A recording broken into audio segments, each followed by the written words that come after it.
I never thought I'd be the one to stare down my own family over a piece of land that had been in our blood for generations. But there I was, pulling my old Ford pickup into the dusty driveway of the Quinn Ranch, just outside Bozeman, Montana. The sun was dipping low over the Rockies, casting long shadows across the sagebrush and the weathered barn that Jack and I had rebuilt together after that brutal winter storm 5 years back. It had only been a week since we'd buried him in the family plot up on the hill, overlooking the valley where the Yellowstone River snaked through like a silver vein. The air smelled of pine and hay, with a hint of rain on the horizon, typical Big Sky country weather. Unpredictable and raw. I gripped the steering wheel a moment longer, staring at my reflection in the rearview mirror. My hair was pulled back in a simple ponytail, my face lined with grief that hadn't softened yet. I was wearing a black button-up shirt and jeans. Nothing fancy. But in these parts, showing up mattered more than dressing up. Family gatherings after a loss were expected. Skipping one would raise eyebrows faster than a prairie fire. My mother-in-law, Evelyn, had called it coming together to heal, but her voice on the phone had that edge. Like it was more about keeping up appearances than mending hearts. Stepping out, my boots crunched on the gravel path leading to the backyard. Laughter drifted over from the fire pit, mingled with the sizzle of steaks on the grill and the clink of beer bottles.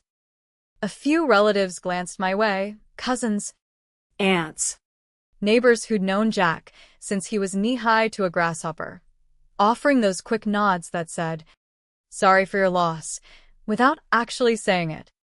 Inside the ranch house kitchen, it was a whirlwind of activity.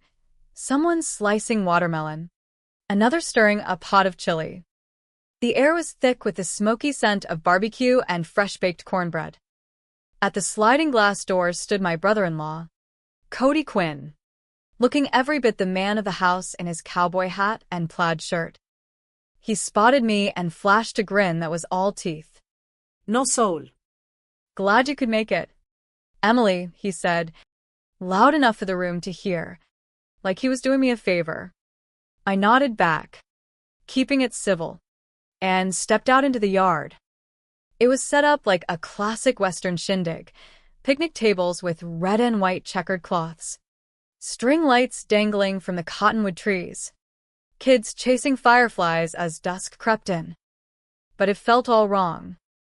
Just 7 days ago, I'd stood in the rain at Jack's graveside, clutching a handful of Montana soil.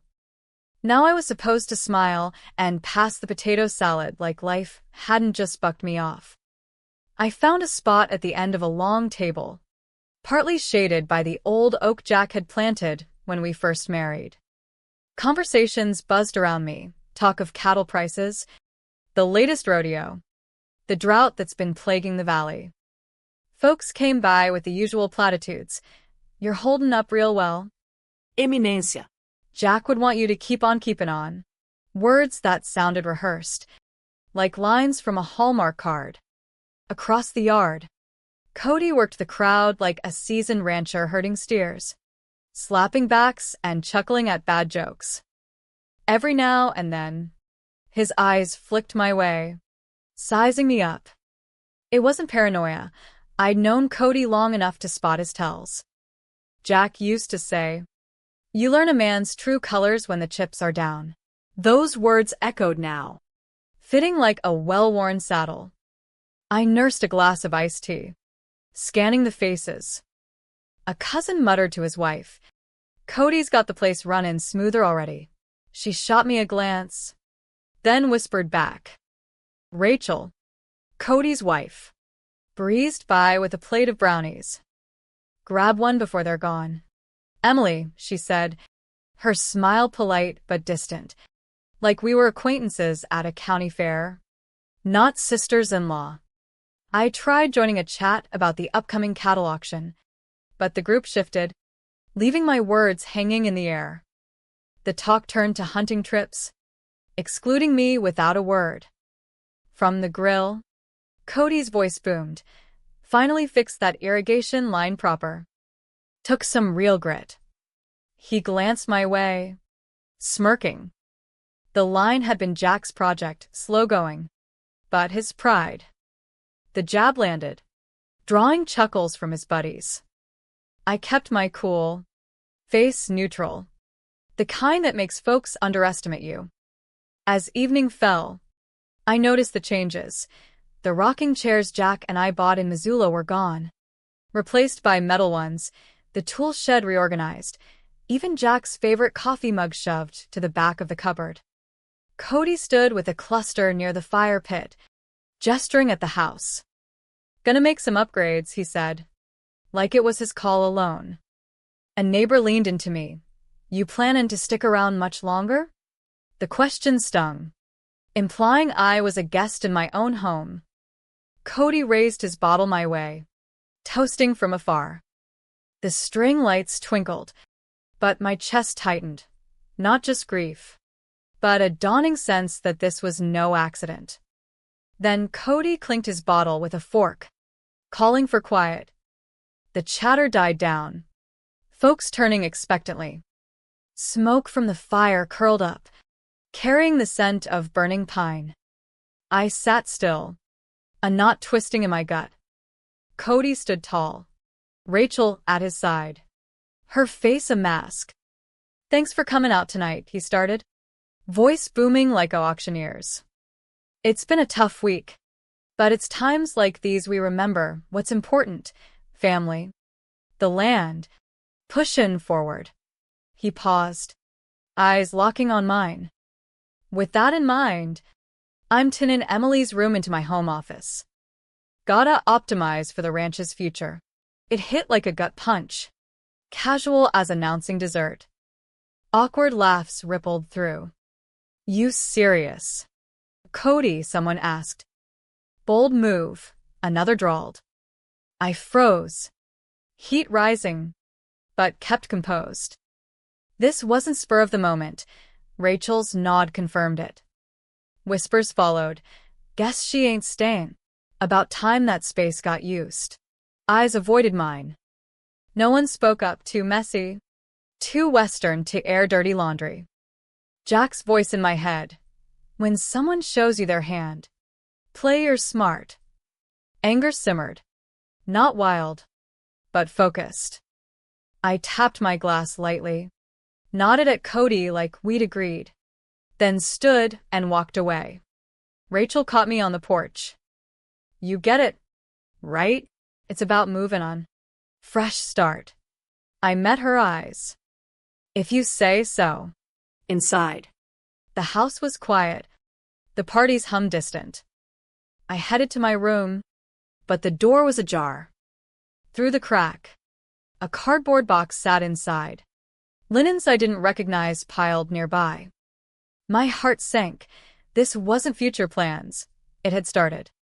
Pushing the door open, the room felt violated, like a stranger had rifled through our memories. The evening light filtered through the lace curtains Jack's mom had sewn, casting patterns on the pine floorboards. The air held a faint whiff of his aftershave, cedar and leather, a scent that twisted my insides. Dust danced in the beams, stirred by recent footsteps.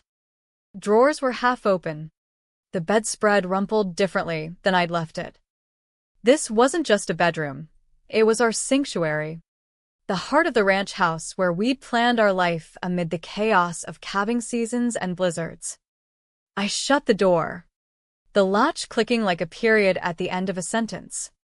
My jaw clenched, holding back a storm of words.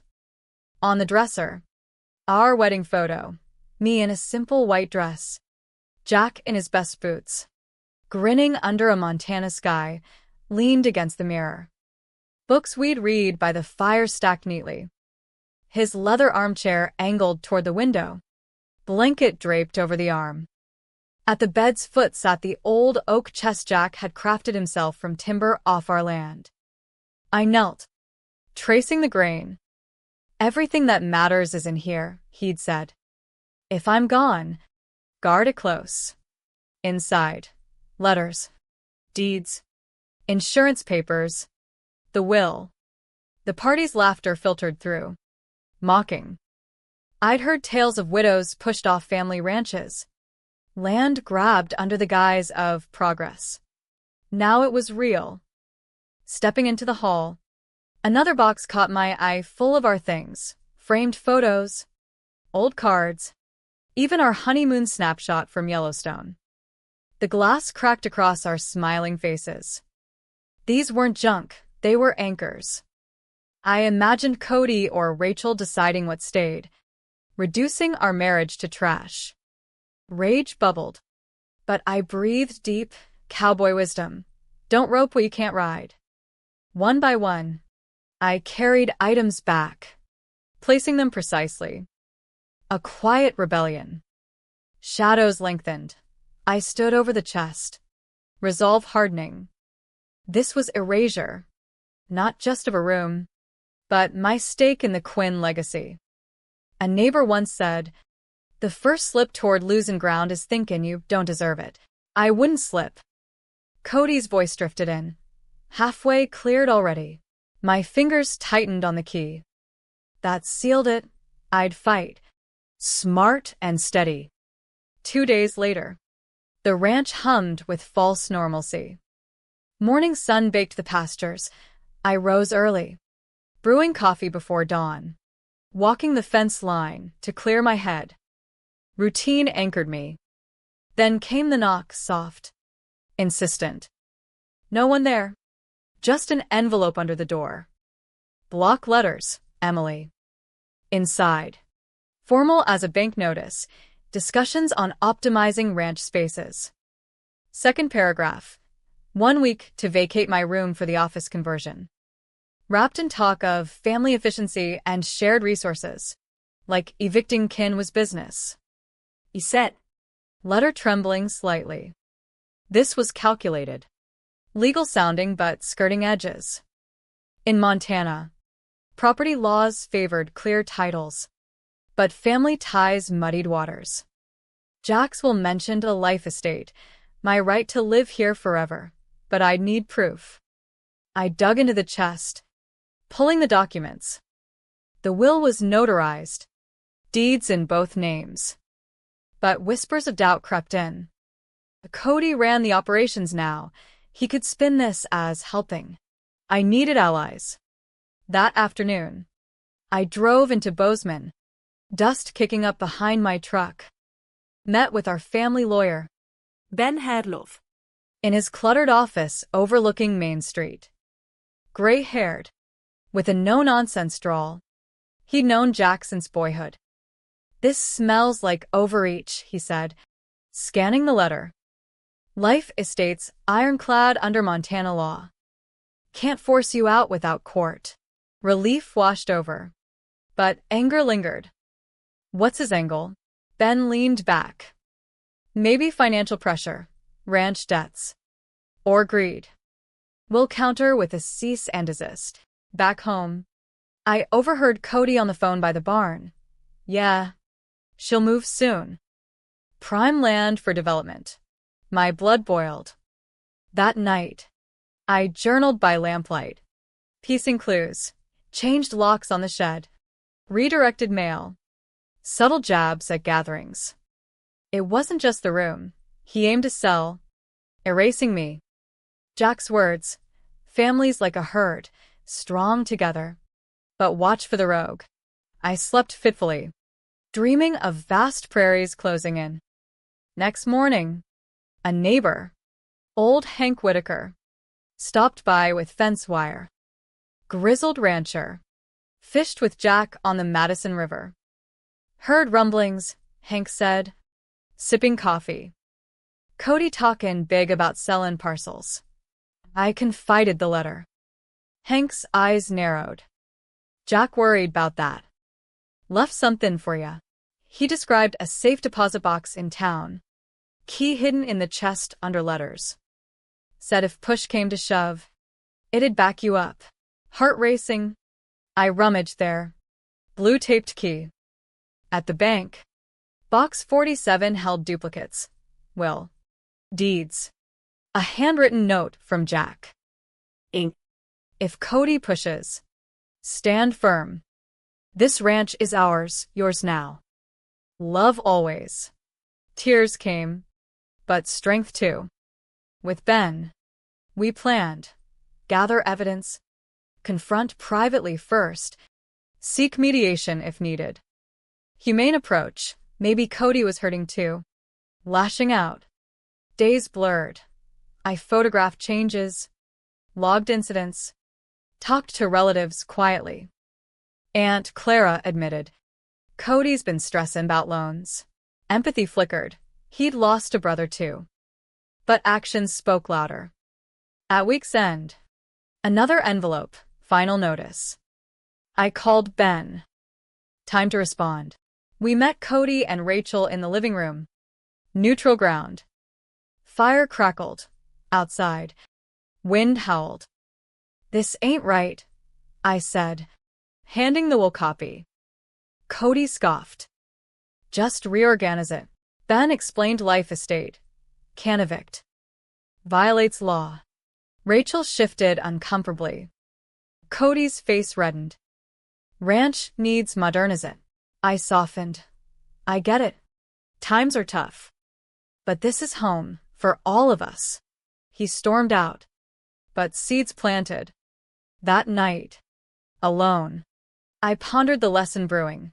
Family ain't about blood alone. It's choose and kindness over control. The ranch sighed with me. Stars bright overhead. The confrontation lingered like smoke after a brush fire, tainting the air. Cody avoided me, throwing himself into ranch work, mending fences, checking livestock, with a fury that spoke volumes. Rachel kept interactions brief, polite nods over breakfast, but her eyes held unspoken questions. I focused on healing, morning rides on my mare, sorting Jack's things not as purge but preservation. The valley bloomed with wildflowers. A reminder life pushed on. Ben advised gathering more proof. I recorded a whispered call Cody took. Buyer interested, but widow's an issue. Shocking, but clarifying. Hank provided a statement. Overheard Cody planning my relocation. Relatives trickled support. Aunt Clara. Jack wouldn't want this. I invited a mediator. Sarah Klein. From Bozeman's Family Court Services. Neutral. Experienced in ranch disputes. Let's talk before lawyers, I suggested to Cody via note. He agreed. Grudgingly. We met in the barn loft. Hay bales as seats. Afternoon sun slanting through cracks. Sarah facilitated. State your sides. Cody vented. Ranch is drowning in debt. Jack left it messier than admitted. Need to sell parcels for survival. Truth hit. Jack had hidden financial strains to protect me. Rachel added. We thought you'd want a fresh start elsewhere. My turn. This is my fresh start. Jack's will grants life estate. Legal right to stay. But I don't want war. Let's collaborate. Documents laid out. Will. Deeds. Hank's affidavit. Cody's defiance cracked. Didn't know about the box. Sarah explained Montana law. Life estates protect widows. Sales require consent. Penalties for harassment. Fines. Injunctions. Cody rubbed his temples. Thought I was Savonus. Empathy surged. He'd shouldered burdens alone. We can save it together, I said. Lease grazing land. Ecotourism. Ideas Jack and I brainstormed. Tears welled in Rachel's eyes. We miss him too. The air shifted. From battle to bridge. We agreed. No eviction attempts. Joint financial review. Mediation ongoing. Outside. The Rockies stood sentinel. Unchanging. That night, I wrote in my journal, Lesson 1. Grief twists us. Communication untangles. Weeks passed. Tension eased. Cody shared books. Ranch loans mounting from drought. Vetpils. Jack shielded you, he admitted over coffee. Made me resentful. I nodded. Shielded us both. Maybe. We consulted a financial advisor. Refinanced. Started small agrotourism. Guest cabins on unused land. Profits trickled. Easing pressure. Rachel and I bonded over gardening. Planting Jack's favorite lupins. But doubts lingered. One evening, checking mail. An anonymous note. He's still planning to sell. Heart sinking. I confronted Cody. Truth. He sighed. Was tempted, offer came. But after mediation. No. Honesty mended. We installed a family council. Monthly meetings. Transparent decisions. Legal clarity. Ben drafted addendums. Ensuring my life estate while allowing shared management. Community noticed. Neighbors praised our turnaround. At a local fair, Cody clapped my shoulder. You're tougher than any bronc. Laughter shared. The ranch thrived. Calves born healthy. Fields green after rain. I turned the spare room, not mine, into a study for all, symbolizing unity. Yet, a mystery brewed. Hank mentioned Jack's other preparations. Digging deeper, I found a hidden letter in the chest. If family's frayed, remember the old mine claim. Deeded separately, your security. Research revealed a small gold claim up the valley. Forgotten, but valuable. Worth enough to pay debts outright. Excitement built. I shared with Cody privately. Jack's gift, to us all. His eyes widened. Damn. Brother was sly. We appraised it legally, clear title. No disputes. Sold to a preservation trust. Funds cleared loans. Funded improvements. Celebration dinner, steaks. Beer. Stories of Jack. Cody toasted. To family flawed but fight. Rachel hugged me. Sorry for the start. Forgiveness flowed. Humane and hard won. The lesson crystallized. Revenge corrodes. Redemption rebuilds. Under Montana's stars, the ranch felt whole again. With debts cleared, the Quinn Ranch breathed easier. Like a horse after a long gallop. Mornings brought crisp air. The lowing of cattle echoing off the hills. I threw myself into new ventures, guiding horseback tours for city folk, teaching them about Western heritage. Cody handled operations. Rachel managed bookings, teamwork replacing turf wars. But healing wasn't linear. Old wounds itched. One stormy afternoon, thunder rumbling like distant artillery, Cody knocked on my door. Need to talk. We sat by the fire. Rain lashing windows. That claim changed everything. But I gotta own up. I pushed you 'cause I was scared. Losing the ranch meant failin' Jack. Vulnerability from the stoic cowboy surprised me. I was scared too, I admitted. Grief made us enemies. We shared memories. Jack's laugh. His stubborn streak. He'd hate this divide, Cody said.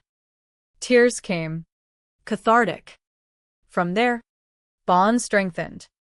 Family gatherings shifted, no undercurrents. Just genuine warmth. Relatives visited, sensing the change. Aunt Clara, proud of y'all. Legally. Ben ensured safeguards, updated will codicils. Joint ownership clauses balancing my life estate with family input. Clear. Enforceable under Montana statutes, no ambiguities. A new chapter. We hosted a widows support group on the ranch. Women sharing stories of loss and land fights. I facilitated. Drawing from my ordeal. Communication's key, I'd say. Don't let silence breed suspicion. One woman, facing similar in Wyoming, found solace and legal tips. It felt purposeful. Jack's legacy extended. But a twist emerged. Sorting attic boxes. I found Jack's old journal. Entries revealed he'd suspected Cody's resentment, planted the claim as backup. If they clash, let truth unite. Prophetic. Sharing with Cody deepened respect. Brother looked out for us both. As fall painted the aspens gold, harmony reigned. Yet, one evening, a developer called, old contact of Cody's. Still interested? Cody hung up. Told me immediately. Tempted once. But not now. Trust solidified. We celebrated with a bonfire. Kids roasting marshmallows. Stories flowing. Rachel confided. Feels like family again.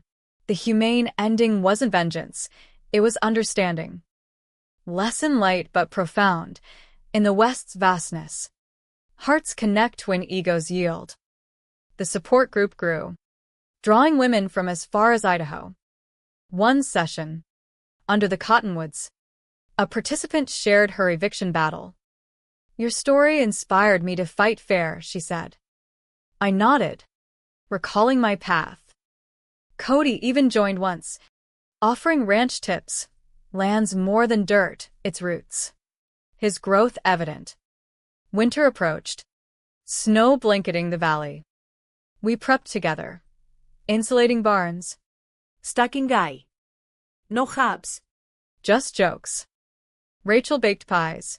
We laughed over old photos. Legal peace.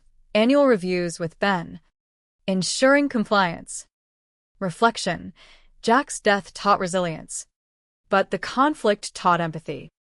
In Big Sky country, where horizons stretch endless, so does the capacity for second chances. Snow melted into spring. Wildflowers carpeting the meadows. The ranch pulsed with life, new foals. Green pastures. Our agro-tourism boomed. Guests raved about authentic Western experiences, from trail rides to stargazing. Profits funded scholarships for local kids. Jack's dream realized. Cody and I co-managed seamlessly, his expertise complementing my vision. One crisp morning, over coffee, Cody said, Thanks for giving me a chance to make right. I smiled. Family's worth it, Rachel added. We've all grown. The lesson echoed. Adversity reveals character. Compassion redeems it. A final surprise. At the family reunion. Under sunny skies. We unveiled a plaque by the gate. Quinn Ranch. Built on love. Sustained by unity. Toasts raised. Laughter genuine. No more shadows. Only forward paths. In quiet moments, I'd ride to Jack's grave. Whisper updates. We did it. Love. Turned pain to purpose. The wind carried peace. The end wasn't dramatic, just humane healing. A light lesson in forgiveness under Montana's endless sky. The reunion bustled, barbecue smoke. Kids playing tag. Relatives sharing tales. Cody spoke. Lost my way after Jack. But Emily showed grace. Here's to real family. Applause rippled. Later, alone, I reflected. Legal clarity protected. But hearts mended the rift. In the American West, where rugged individualism reigns, the true strength lies in collective bonds. As seasons turned, the ranch stood as testament, from betrayal's brink to redemption's embrace. A story not of revenge, but renewal.